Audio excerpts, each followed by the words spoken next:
morning, everyone.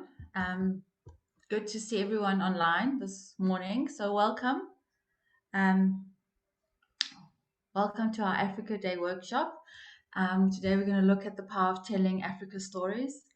My name is Fiona Peak, and I'm the marketing manager at fraycollege. Um, our vision at fraycollege is to empower storytellers, and we do this by training groups and individuals with the latest global trends and industry standards. We do this across many countries, and we do it across Africa, Asia, and the Middle East. So today, Paula Frey, who is the founder and CEO of Frey College and Frey Intermedia, is going to facilitate a discussion that I hope will inspire you to create stories that motivate, educate, and provoke your audiences. Paula is, if you don't know Paula, she's an award-winning journalist. She's worked in media for more than 30 years, and she was also the first female editor of the Saturday Star newspaper. So it's very exciting to have Paula join us this morning and to take us through this process. Bonjour, bom dia, habari, good morning. It is very early. It is 7 o'clock in Dakar. It's 8 o'clock in Lagos and Accra. It's 9 o'clock here in Johannesburg and 10 o'clock in Nairobi and in Addis. So it's time to tell our stories, our own stories across the continent. And I'm really, really pleased to be here. So welcome to this session, and we really wanted to have the session in order to share with you some research that we did last year, if you haven't seen it already, but also B, to have a look at the way we can tell stories better across the African continent. I'm going to be talking about the power of telling Africa's story, and we've got some guests who will be sharing the way they've been telling their stories during this 2 hour session. And I'm going to start off with, so this is what we're going to do. I'm going to do a really brief overview on how we tell Africa's stories, but also I'm going to be looking at the trends of how audience actually consume our stories across the continent. As I said, we've got two guest speakers. We've got Chimwemwe Mikwala from Malawi, and then we've got Veneranda Langa from Zimbabwe, who are going to be telling us how they wrote their award-winning stories. We're also going to talk about what kind of stories we should be telling about the African continent, and then finally we're going to wrap up about how we can actually give our stories a lot more power. So I'm going to start off. Last year, Frey College was commissioned by Africa No Filter to do research on the African continent, on how Africa covers Africa. And the idea behind the research was really to have a look at the way Africa actually the kinds of things that Africa wrote about, African countries wrote about other African countries. And You can find the full report on the Africa No Filter website, but I want to share some extracts from that. We reviewed, I think it was over 60 different publications over a 3-week period. We basically looked at the numbers of stories that they wrote about countries other than themselves on the continent, and we looked at who wrote those stories, what those stories were about, and how those stories were written. And essentially, what we found was that sources of news on Africa are an issue. We found that the nature of the content really doesn't differ very much from what we would see if we were reading a foreign publication about Africa. And we were also raising the issue of the quality of journalism on that.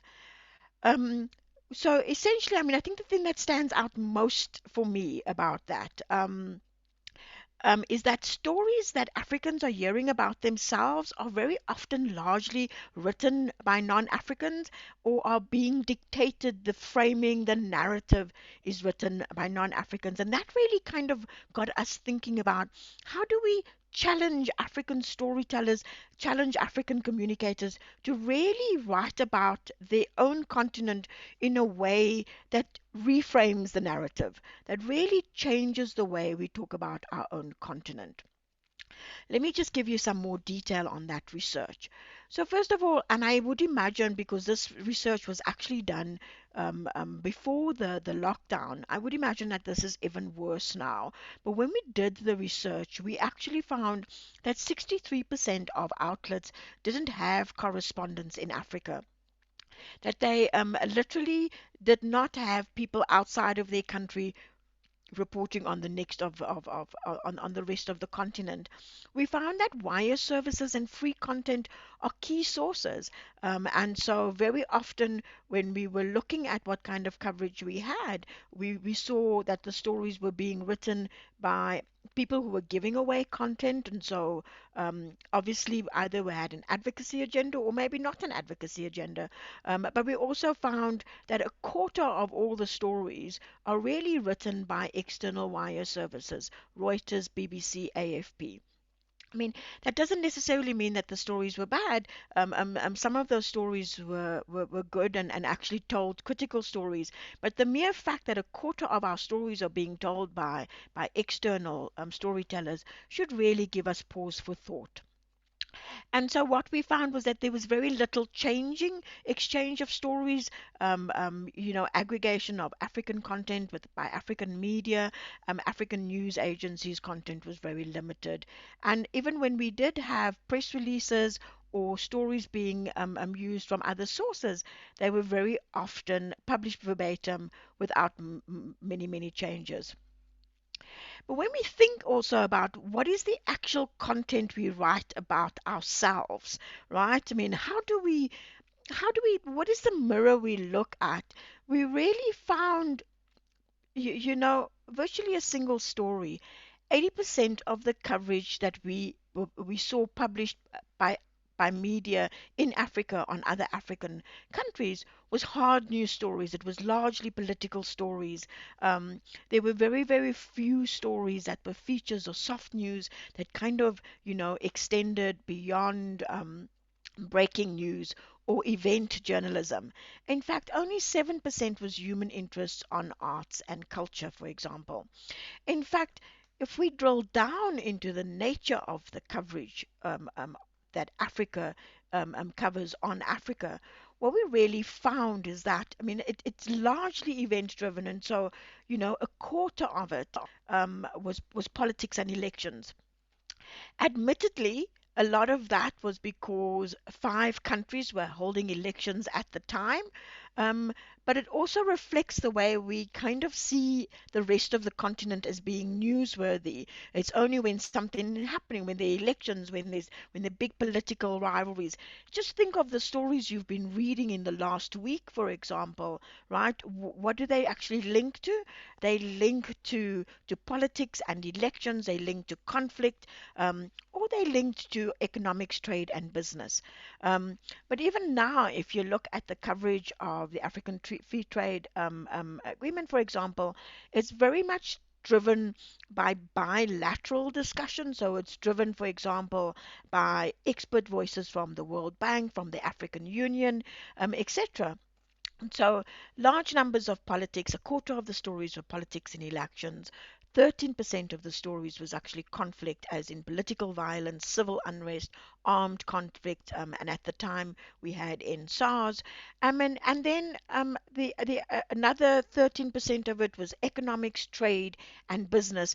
And very often those economic, trade, and business stories were not really features about African business persons doing extraordinary things. They were being pushed out by expert voices. So, really, a kind of one dimensional view of ourselves. When you look at the quality of journalism, for example, the stories very often lacked context.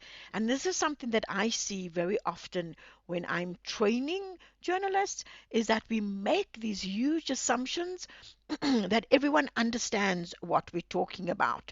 And so really, it then it's like we assume that people know, we assume knowledge, we assume understanding, when in fact we should put in those context.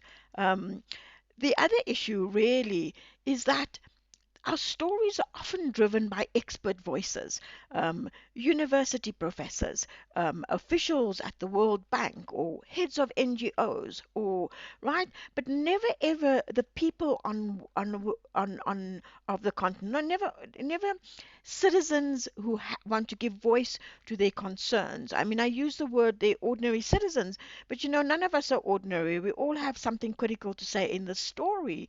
But what we find is that very often the story is being driven by experts, it's being driven by NGOs, it's being driven by other people. Um, I see that there are a couple of hands up. I'm going to pause after the slide and maybe just check what those hands are for. But the last thing I wanted to say about the quality of the stories was that few stories actually offered a counter narrative, and there was very, very limited human interest, arts and culture, and celebrity story. And so really looking at how Africa covers Africa, I think for me the big issues were a lack of context, a lack of voices of citizens, that the stories were driven largely by experts, and the fact that there are very few stories that offer a counter narrative. There are very few, I mean, unless even when we have celebrity stories or entertainment stories, they're very event driven. They're driven by the here and the now, a new series on Netflix, a scandal about a celebrity, etc. There's really a lack of nuance, and we see really feel really, really one dimensional. Okay. So having thought about what our research showed us on how African media actually cover Africa, I want to talk about some of the global trends that have been happening in the way people actually consume media, and how that impacts on the kinds of things that we can and how that really impacts on the way that we tell our stories. So, first of all, I want you to think about yourself. I want you to think about the way you actually got your news this morning, where you got your news this morning, what kind of news you actually consumed. And the chances are that if you're a young urban African, you got your news on this device, on a device like this, on a smartphone. And because you got your phone on you got your news on a smartphone, you really are in a situation where you probably got it off social media. Um, and so I want to start off by saying if you're a communicator, if you're a journalist in Africa, you need to recognize that the way we consume news has changed and it will continue to change. I stress this in all of my storytelling and my journalism training because I think it's really important that when we think about storytelling, we remember that we are really doing storytelling for an audience. Um, and um, and and so we need to be thinking about who is our audience, right? And how are they consuming media? I mean, one of the things that I see a lot of people talking about is the way they consume information on TikTok, but I don't see a lot of African news on TikTok. It means that we must think about where is our audience, how is our audience consuming news, and what news are they actually sharing.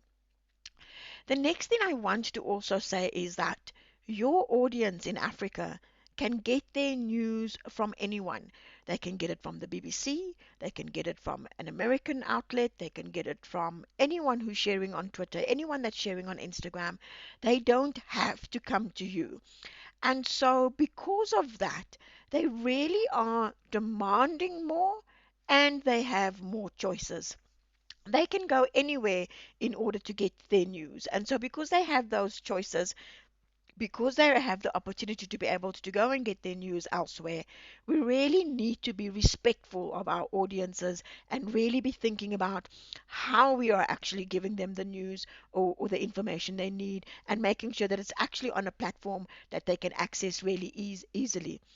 I'm talking a lot about social media and online platforms, but I'm going to show you some statistics that really kind of says if you're a communicator, if you're an advocacy person, you also need to still think beyond the internet. And so, because our audience are demanding more and because our audiences have more choices, we really are in a place where we must communicate on multiple platforms. If you're a storyteller in Africa, you cannot be a storyteller that only focuses on print or a storyteller that only focuses on radio or on podcasts. You have to tell your story across platforms.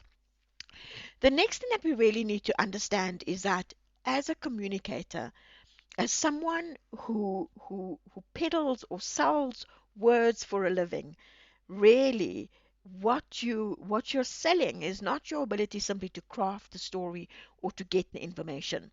What you're selling is the fact that I trust you. I trust you. I trust that you've checked the information. I trust that you are not trying to manipulate me. And so, as journalists on the African continent, integrity is our currency. And because of that, we really cannot compromise our integrity. Which means that if you're a journalist or storyteller in Africa, verification is key. You need to be able to verify the information that you are sharing. You need to be able to make sure that the information that you're retweeting, the information you're putting in your story has actually been verified. So what this slide essentially is reinforcing is that the majority of Africans are still not accessing the internet. We've got only 43% penetration. We've got a really a low amount of penetration when it comes to the internet.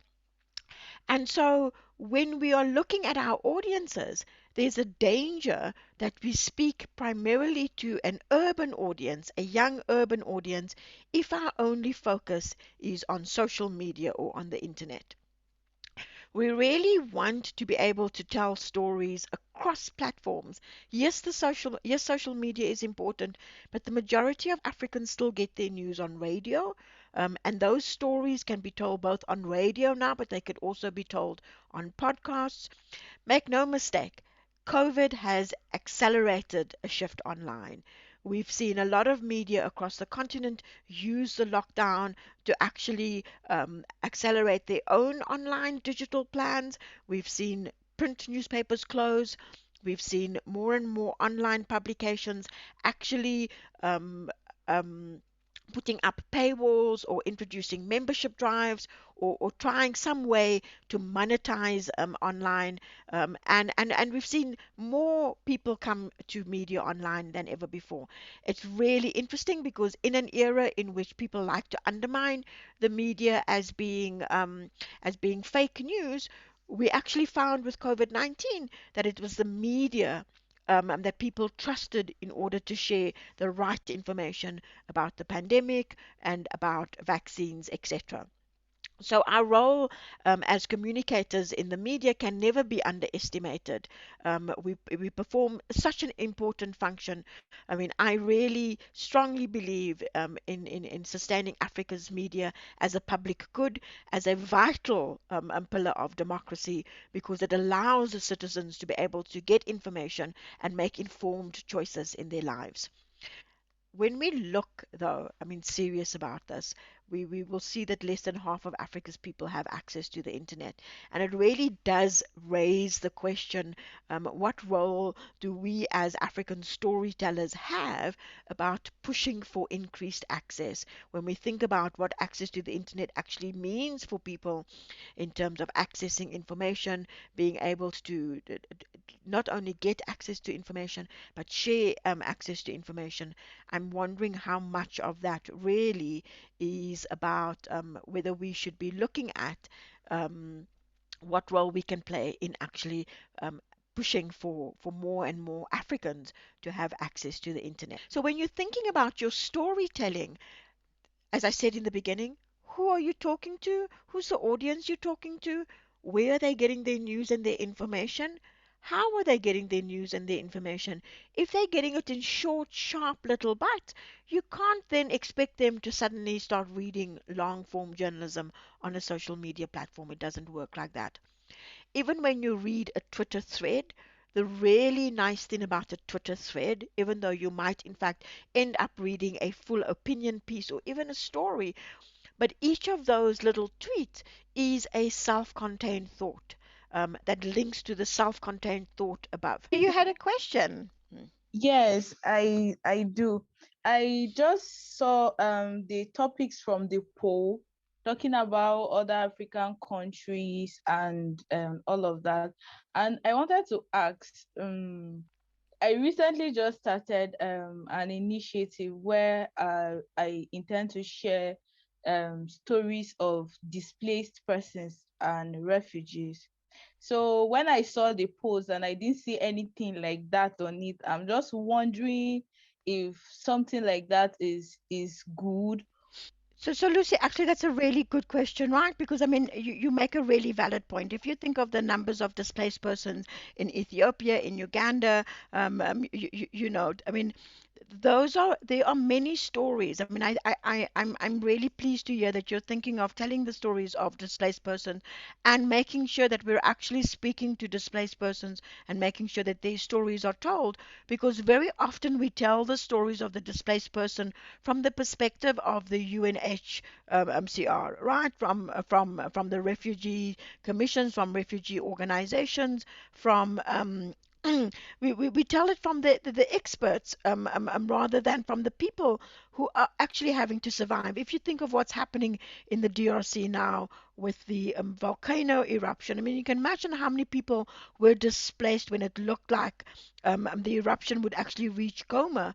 Um, and so for me, it's an important thing that you're doing, which is to rethink about what we think is news and what we don't think is news. I mean, I would add that into the kinds of stories that we need to be telling, right?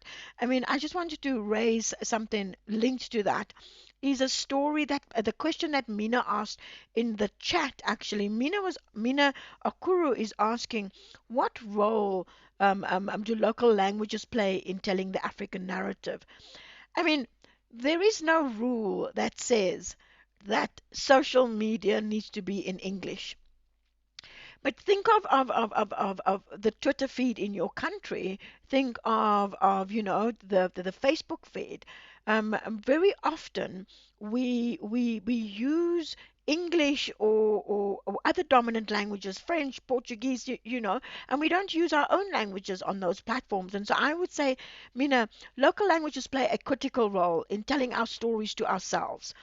I mean, I should perhaps have spent some more time at this at the beginning. But imagine every day someone tells you that you're one-dimensional, that that your life is corruption, it's politics, it's failure, it's climate change, it's drought, etc. And it doesn't tell you that you're beautiful, that you're fabulous, that you know that you're resilient, that you're all of these different things. Um, I mean, eventually you begin to believe the story yourself, and when you think of what's the new story, you begin to say, where's the corruption, where's the politics, where's the big quote from the big man, etc. And so eventually we begin to think of ourselves in those very one-dimensional ways. Um, and if no one is telling us, that we nuance, that we're quite frankly fabulous. I mean, if you think of I can, off the top of my head, just tell you incredible stories of resilience of women in my immediate circle, and I want to see those women in our stories. I want to see the stories of the youngsters who are developing apps, and the women who are starting businesses, and the young men who are challenging gender roles. I want to see stories that show us in our fullness, and not just stories that show us when we're having an election, when there's a crisis, when there is violence or conflict. So I mean, so really, that's my exhortation to you, and I want to see it in my language. I want to be able to read stories about myself in a language that I recognize, um, and in phrases that I recognize. So really, my challenge to you really is that.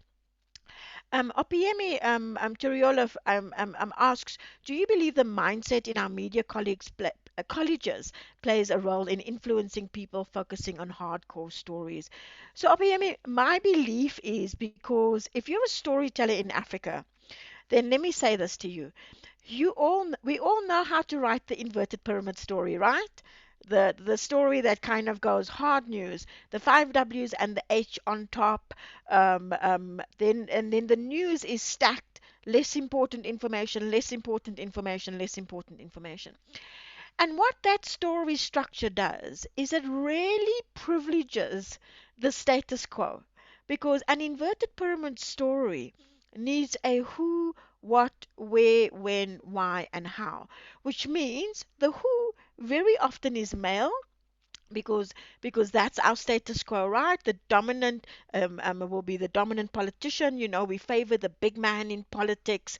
It's always our big political leaders. It's not the person who doesn't have the majority of votes, etc. So it needs a who, it needs a where, and because it needs a where, it privileges stories that come from urban areas because they're easy to get. We can say this happened in Gaborone this morning, this happened in Kampala today, right? And it needs a when. And that when can't be last week. And that when can't be last month. It has to be this morning, today, yesterday. Otherwise, it's old news. In the inverted pyramid structure. And so now you can see the inverted pyramid structure lends itself to an event happening in an urban area, or it lends itself to a statement that is issued by someone we think is important. And until we become comfortable with telling stories using different story structure, until we can tell human interest stories with a human interest head, until we can tell issue-based stories with a stack of blocks structure that isn't looking for the five W's and the H on top, until we can find really new ways of telling our stories structurally, right? It's not just our thinking or Opeyemi, it's also the storytelling skills that we have, that really kind of push us into the default story. The default story in Africa is a hard news story because the default story structure in Africa is a hard news story structure. And I want to challenge you to to break the mold, to think of new ways to tell our stories, to tell our stories on different platforms, on TikTok, to think of WhatsApp beyond a messaging tool where you message people, but to think of WhatsApp as a place where you share very shareable PDFs, infographics, voice notes, audiograms, um, um, podcasts that are rendered really small so that it doesn't use up data on the African continent. I want you to think about and maybe it's not even those platforms. Maybe we need to be thinking about how we share our stories with SMSs, with the short messaging systems, etc. I want us to rethink the way we tell our stories and why we tell our stories. When you are thinking about your storytelling, think not only about what subjects should we be looking at, think also about, what is the best way to tell the story. The days of print being the best way to tell a story or to being the influential way to tell a story are over. Um, we really are beginning to find, and I wake up in the morning and the first thing I do is listen to a podcast. Um, and so it means that my news experience is audio. I like to watch videos online, but I hardly ever sit down and watch the news at 8 o'clock anymore. So think about, have a tangible almost understanding of your audience. Where they're going for their news, how are they then consuming that news, what do they want to do with it, and then think about how you can tell the story different.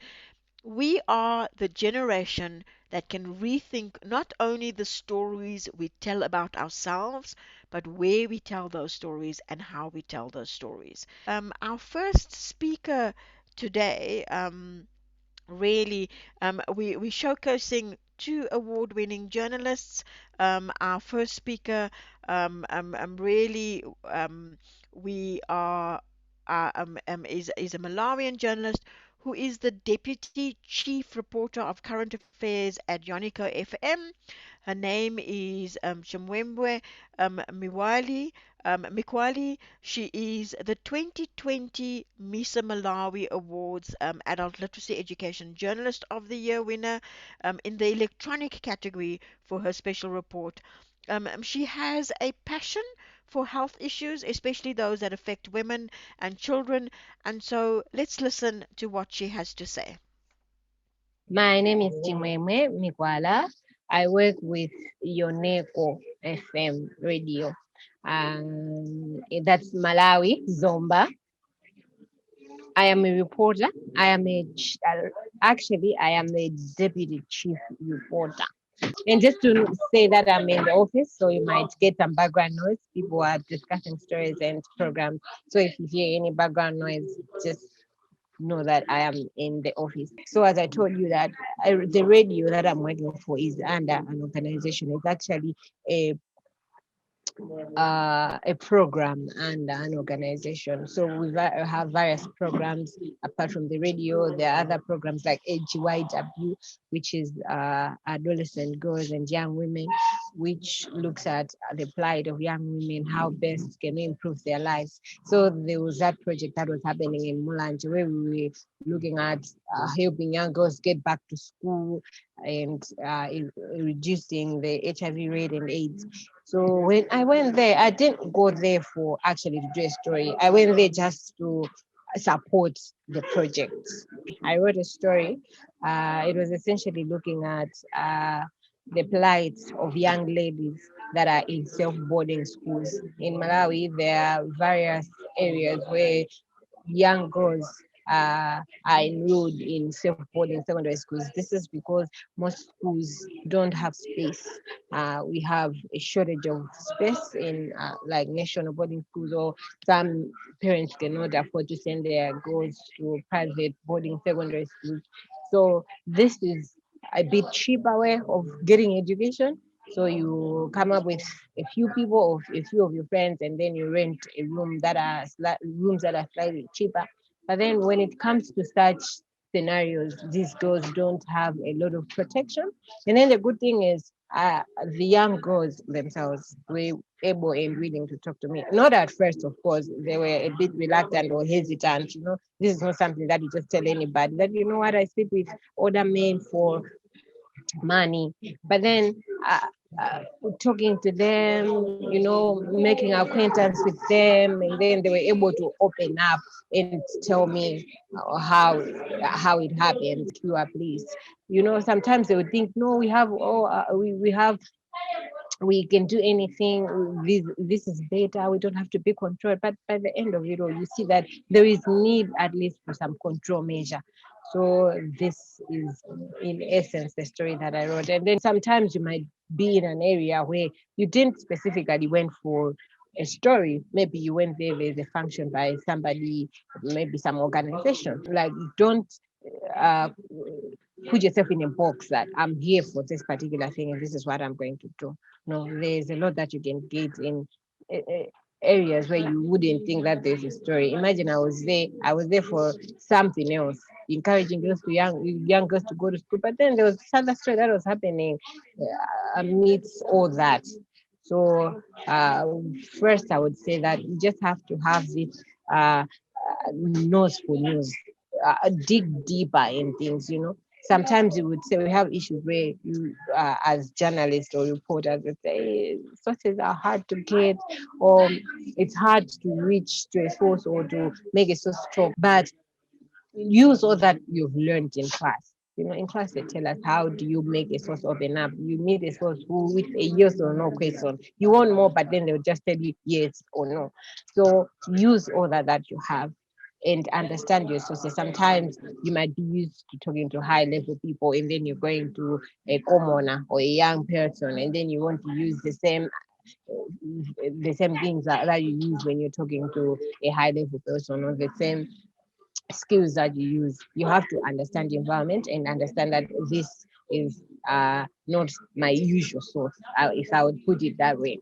I went to a smaller districts comparatively to some of the districts that we have. We have 28, and this is smaller and it's bordering Mozambique. It's far away there. But then I didn't want just to segregate it to, this is a smaller district and this is, but you would be surprised that it's happening even in other, or even in the secondary schools that have that national secondary schools that you think the security is tight, the strictness and stuff. You might be surprised that you could be surprised that those things are also happening there. So think bigger, make your story bigger. If it's nation, if it's in some other area, think through. This thing might also be happening somewhere else. What should I do? And then you go and check and research and make your story bigger and ensure that it has impacts. So if you add a face to your story that this is what I'm just not talking about numbers. Yes, the numbers are there, but make it it has to have a face. Give your story a face that okay, even though there are 1,000 young girls that are being abused or that are being taken advantage of, but you center on one actual case. So what I did was, yes, this is what's happening around. There's a background to this thing. Yes, young girls, we've been hearing these things since time immemorial, how young girls are being abused. But then when you're writing, give it a face that this actually happened to a person and this is the person that I'm talking about. Thank you. I was so caught up in what Chimwemwe was saying that I almost forgot to unmute. Such really good advice, right? I mean I love the fact that she saw a story that she wasn't sent to do, that she arrived there and she saw a story um, um, in just by simply observing. And I think so often when we go out to do a story, we already have in the back of our head what the story is, and we're basically looking for people to fill in the empty gaps. And so that idea of going out there and finding a story that you weren't looking for is really good. Her idea of really rethinking who your source is, who gets to tell the story. Is it the expert running the NGO? Is it the young women themselves? I mean, she went to an event. There was obviously a narrative. There was obviously a story to be told. And then she found something else, and she found something else because she listened. You know, for those of you who aren't journalists but who are communicators, I mean, one of the things I like to stress is that your most effective tool as a communicator, and in fact, it's an incredible tool for journalists too, is the ability to listen. To listen even in the silence to what is being said, so quickly. I mean, obviously, if you're live on radio or live on TV, you need to fill those gaps. But very often, when we are interviewing people, we don't wait for them to find their words and find their thoughts. We jump in with the next question really quickly. And I would urge you to learn to get comfortable with silence. Because when you sit there in silence and you allow the person to realize that you care enough about what they have to say, that you will wait until you say it, they are more likely to tell you the stuff that other people don't give them the time to say. So, really, learn to get comfortable with silence when you're doing an interview and to just sit there and wait. Wait for people to find their words and their thoughts in order to tell you their stories. So, rethink about who the sources are. And if it's happening as Jemima was saying, if it's happening in one place, think bigger. Could this be happening in other places in the country? Is this person's story representative of a bigger issue? Right? Um, and then that links to her other piece of advice, which really is that um, don't the statistics are important, the research is important, the ability to tell those stories on a bigger platform is important, but make people care about it by telling the story of one person. when you tell the story of an actual person, you know, Lucy, if you're talking about displaced persons, the numbers can be numbing. The numbers of displaced persons in Ethiopia are huge. It's almost difficult to comprehend. The numbers of displaced persons in northern Uganda are huge, right? What does that mean? They're just almost meaningless. But tell me the story of one person who's displaced. What happened? Why would someone flee their home? Um, what made them so scared that they were willing to give up everything except the stuff that they were able to carry in order and to go to a place that they've never been before? Tell me the story of one person. Make me care. You know, I might not be Ethiopian or even Northern Nigerian, right? I might not be from that place. I might not ever have been there even. But I am a mother and I can understand another mother's story. I can understand, I can empathize with another woman. I can empathize with another person, with their experience. So make me care about really difficult concepts by making me care about the people who are impacted by those stories. So, I mean, one of the things really, right, is that issue of are we talking about are we talking about um, sunshine journalism? Are we talking about you know, kind of rethinking about the way Africa is presented to the world? And I really think that that my challenge to you is not for sunshine journalism. I don't want to write about an Africa that isn't there. But that's my problem. My problem is that I very often don't see parts of Africa. I mean, I'm really fortunate pre-lockdown to have traveled to more than half of African countries. Um, and my experience very often is to experience things that I've not read about before, or find out or meet people that I've not seen in my local media. So my challenge to you is not to write stories about Africa or that really are putting putting kind of like a gloss over something that isn't there. My challenge to you is to say there are just so many African stories that are untold to ourselves and to global media.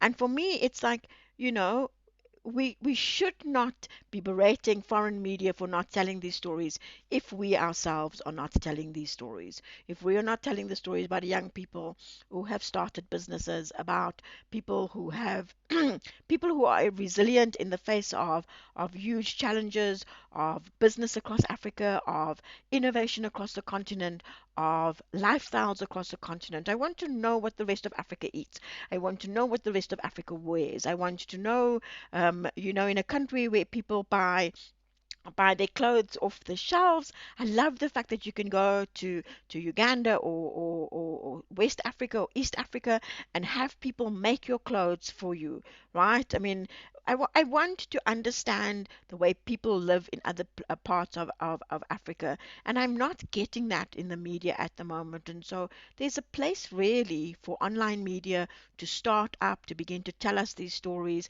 I want to find out about the artists across Africa. I want to find out about the musicians across Africa. I want to find out about the sports people who are doing incredible things and not wait until they win the World Cup or they world champions before I find out about them. And so that really is my challenge to you. So why do these stories matter? And how can we tell these stories in interesting ways? What is the newsbook? What is the so what? And so this is the big challenge, right? Because very often we get told that our own stories don't meet the so what criteria. Why should I care? We're told that our stories aren't as important as the fact that they are that America is having elections, or that there's infighting in British politics, or right? I mean, very often we have a better understanding of the Republican versus Democrat politics in America than we have about what's happening in the countries next to us. We have a better understanding of what's happening in the EU and Brexit and things that are happening in global news than we have in terms of what's happening in um, um, um, um, Museveni versus Bobby Wine, etc. And so for me, that is a big challenge. The challenge for me is that we need to be able to A, appreciate our own story in order to be able to articulate the so what. The so what? Why do I need to know what's happening in Mozambique? Why do I need to know what's happening in northern Mozambique? Why should I care that there's a woman leader in Tanzania? Why should I care about what's happening in Kenya with the current COVID wave? We need to be able to understand personally why these stories matter. Otherwise, we cannot actually articulate that to our news managers, to our editors, etc. The other thing that really I wanted to be able to say is that our story is not fully told if women are not telling their story too. If we replicate patriarchy, if we continually kind of identify the sources of stories or the key people to tell stories as being men, we don't tell our stories completely. And so for me, being able to help women tell their stories is really important. And we're going to hear from our next speaker um, from Zimbabwe, who's going to also an award-winning speaker. Veneranda Langa is a Zimbabwean journalist passionate about parliamentary reporting. She came first at the Zimbabwe Journalism Awards at the African Charter on Democracy, Elections and Governance. Um, and she is, in fact, an alumni of our Women in News program that we've done with WAN IFRA. And so it's really great to be able to have her share with you how she did her story. So over to Veneranda. My name is Veneranda Langa, and I am a journalist who is based in Zimbabwe. I work for Newsday, and I've been working for Newsday and in the media sector for 10 years now. Then on the issue of the type of journalism that I do, well, before I was promoted to becoming a deputy news editor, I was actually a journalist who wrote mostly on parliamentary issues. So I was a parliamentary reporter. What this means basically is that mainly I was working on, I focused on writing about policy making processes. And this entailed me as a journalist looking at the behavior of my country, Zimbabwe's policy makers, and whether their contributions into policy making processes were making an impact on issues to do with the development of the country, as well as issues to do with good governance, transparency and accountability, etc. So basically, I would simply expose the shortcomings by our policymakers, such as MPs, councillors, or local government, those that are in local authorities, and the way in which they contributed to debates on developmental issues in our country. So I wrote stories about those issues, how our policymakers were talking about issues to do with human rights, to do with corruption, to do with accountability, transparency, and other issues. So ASDEC is a very important policy for Zimbabwe and Africa as a continent, in that it promotes good governance, democracy, peace, stability. It promotes good natural resource governance, press freedom, and also it also promotes participation of citizens in governance issues, so that they are able to articulate their views on issues of transparency and accountability. So it was very, very interesting to write about ACTEC. And indeed, it became a winning story. And the story that won, because I wrote several articles about ASDEC, but the story that actually won was titled Zimbabwe Missed ASDEC Opportunity to Promote Human Rights. It was not necessarily an investigative story, because many journalists that win awards win because of investigative stories. But this one was more of an discourse analysis, because you find that several times our MPs who are part of the policy making processes, they just come to parliament to sit and warm benches. So my approach was simple discourse analysis.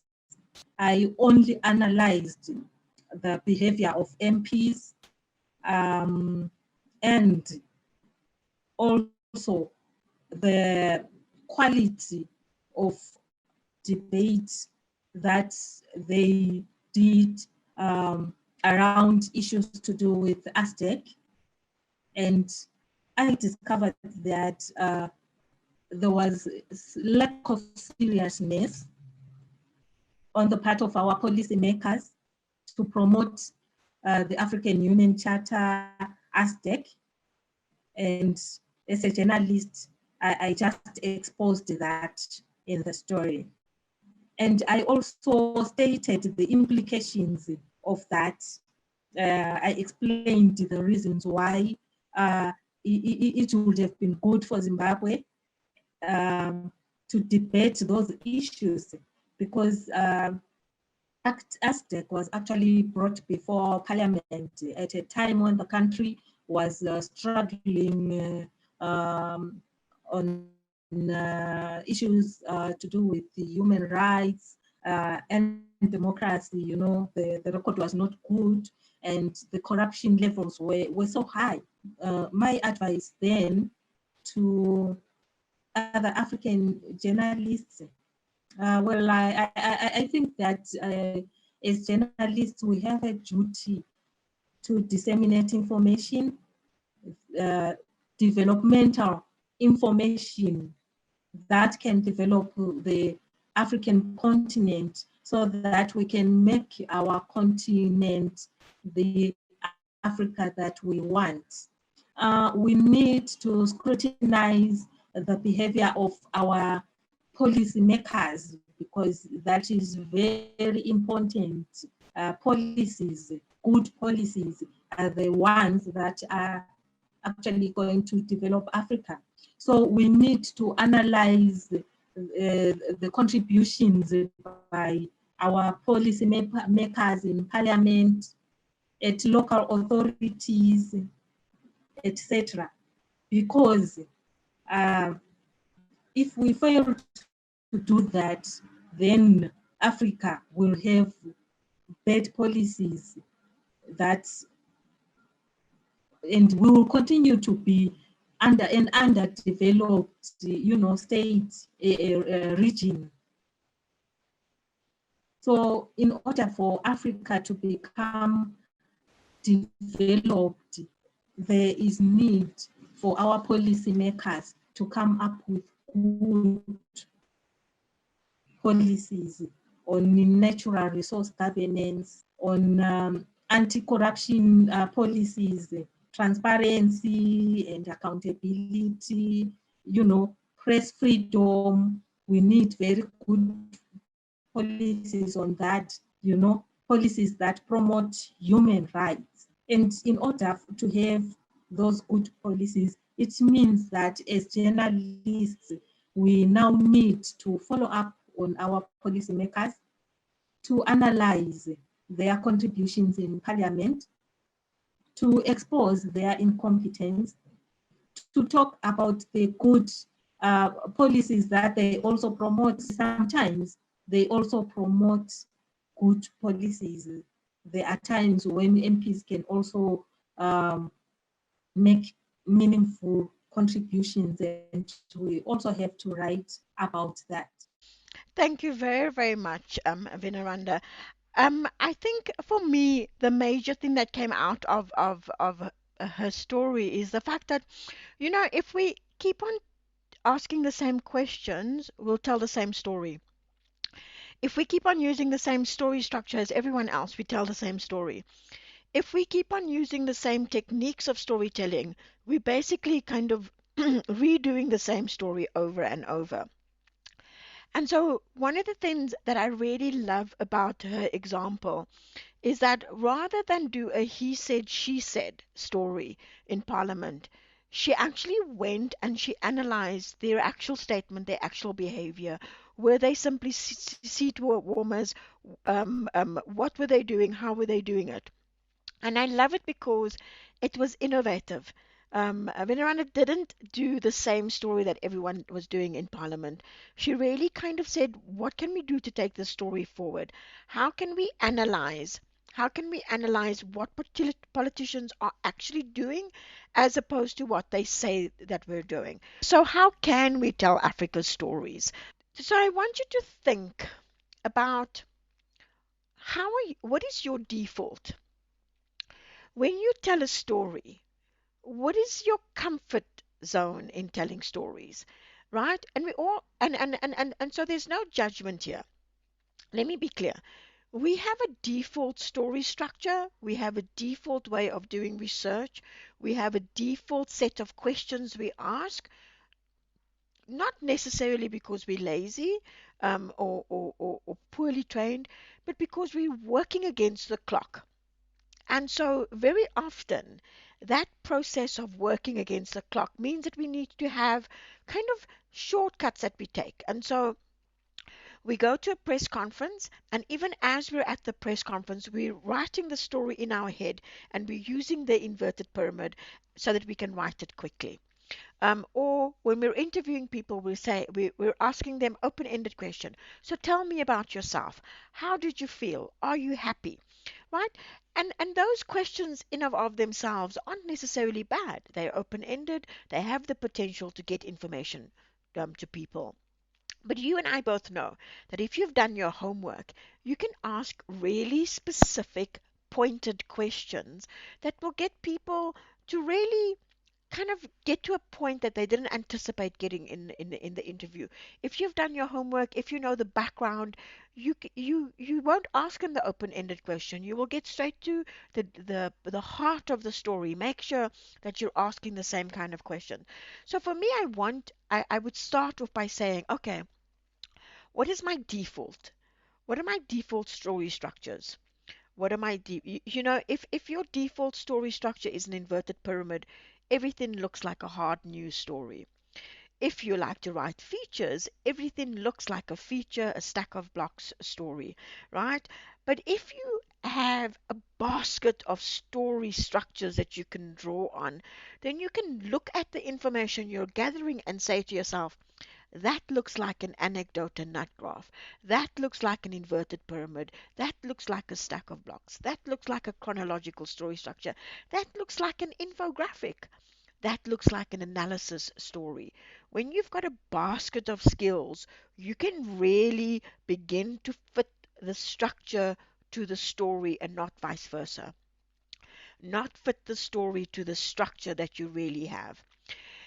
When you are interested and am interested in the story, when you're informed, when you have a lot of dots that you can join, you get better ideas, you get better trends, you get better information. And so, really, if we want to be better storytellers about Africa, it starts by us knowing our continent better. Right? It starts by us reading stories about the rest of the continent, beginning to kind of expose ourselves to the potential story ideas out there, the potential angles, etc. And then, really, um, I would say if you're speaking to the same people all the time, you're getting slight variations of the same opinion. When we talk about diversity of sources, right? I mean, we don't only mean that we need to talk to men and women, etc. It means that we need to talk to people who differ, people who have different views. I'm not suggesting in any way, please, that if you're doing a science story that you have to get a counter view to that. We're not going to go there.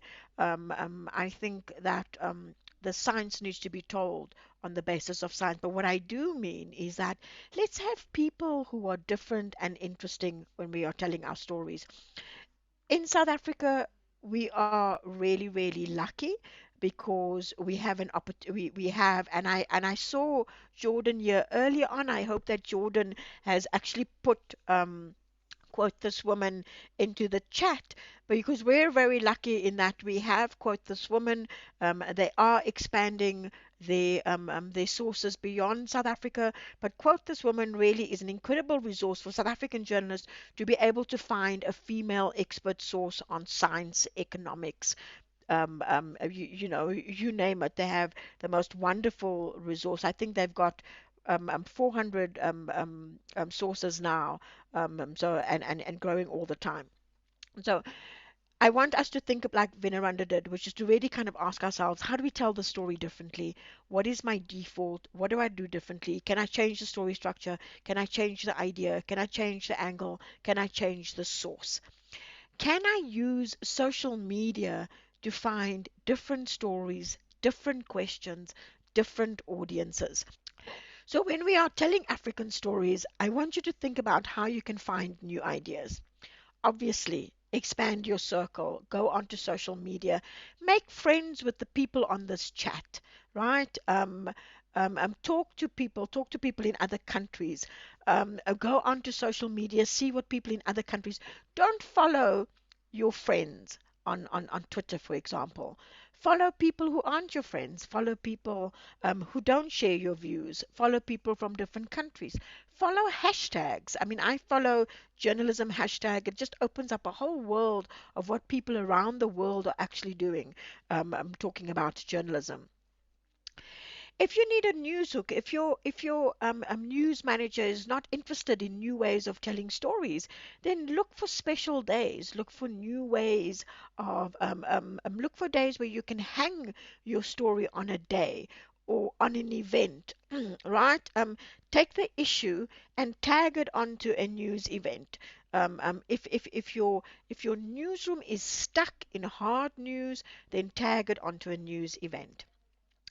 Go back to stories you've told before. I think so many African stories are lying untold because we didn't follow through. We didn't wait until we covered the event. We didn't actually cover the resolution. Um, Solutions journalism, right? New ways of telling stories. Solutions journalism is not sunshine journalism. It's about telling a story in a way that other people can also learn from it. There are lots of African outlets that are actually doing solutions journalism. So really think about it. Give your story a different perspective. It doesn't have to be a bad news story. It can be a story where people can take away lessons learned.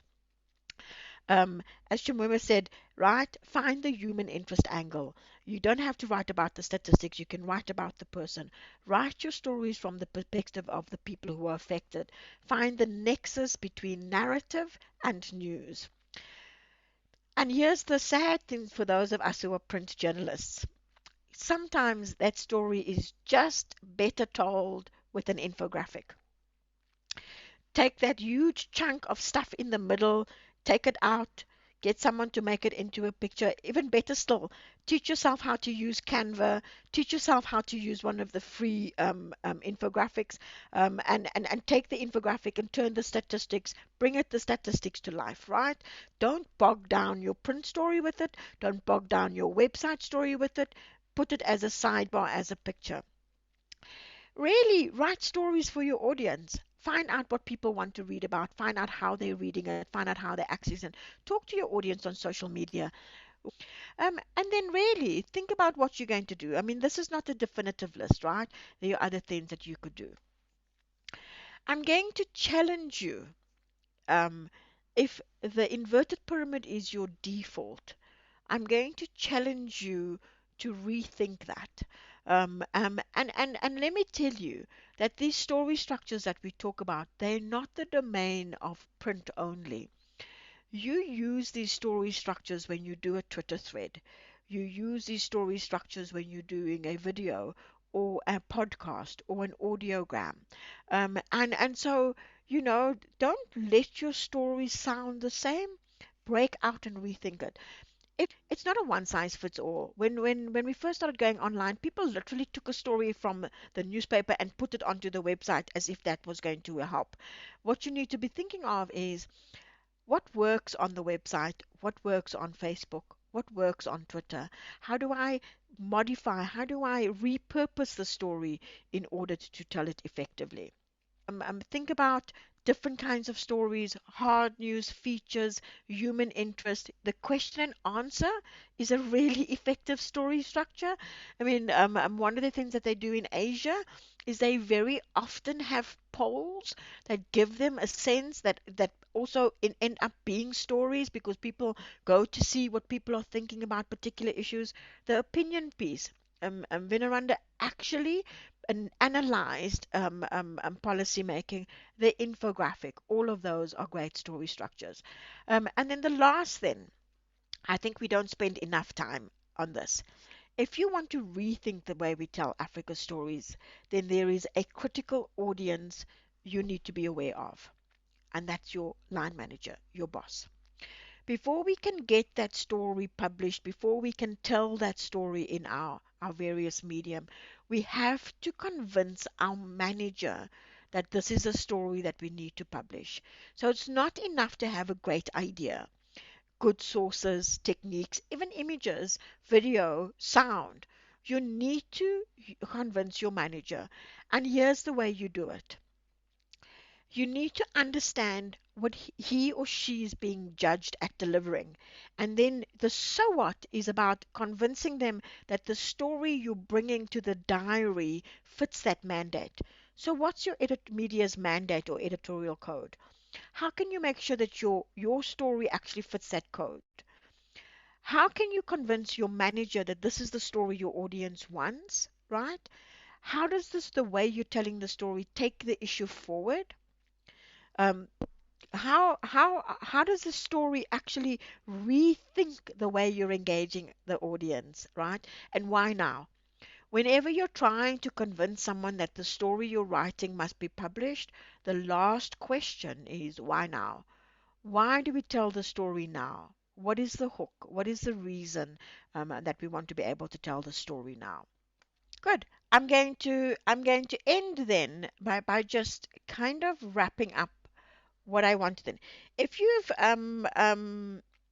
never seen The Danger of a Single Story on the TED Talks at Chimwemwe Adichie, then I'm really going to suggest that you go and see it because we are not a single story. We are not one-dimensional people whose lives only matter when we're voting or when we're dying in conflict. We are much, much more than that.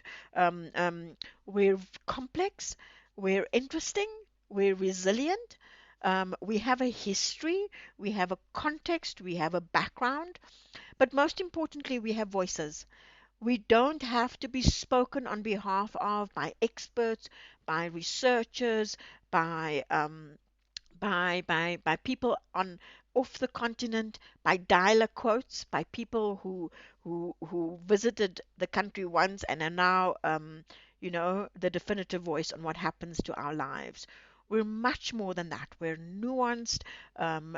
We are not black and white. We are shades of gray.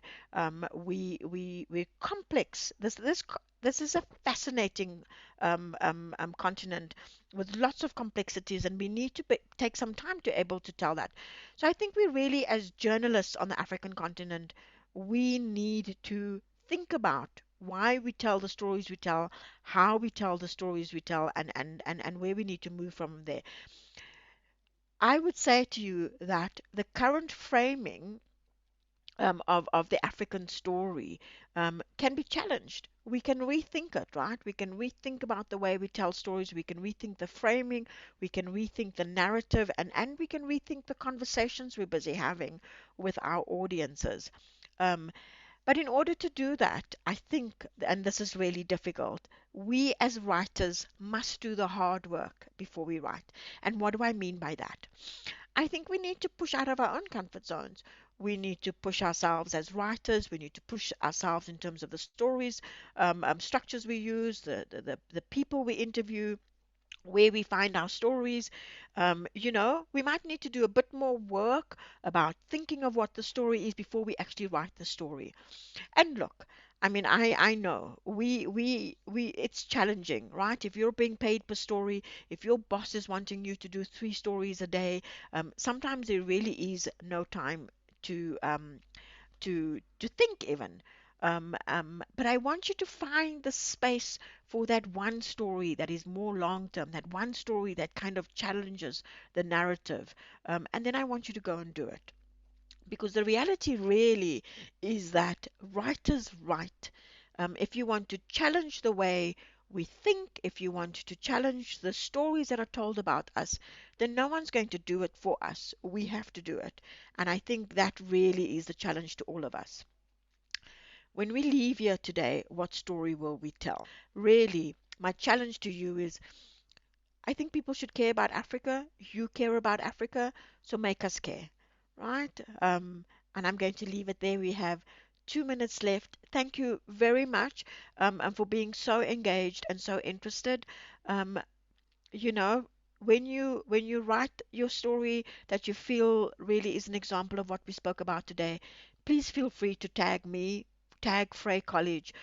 We'd love to see your stories. We'd love to see a move across the continent that says our stories matter, we matter. Thank you very much, everyone.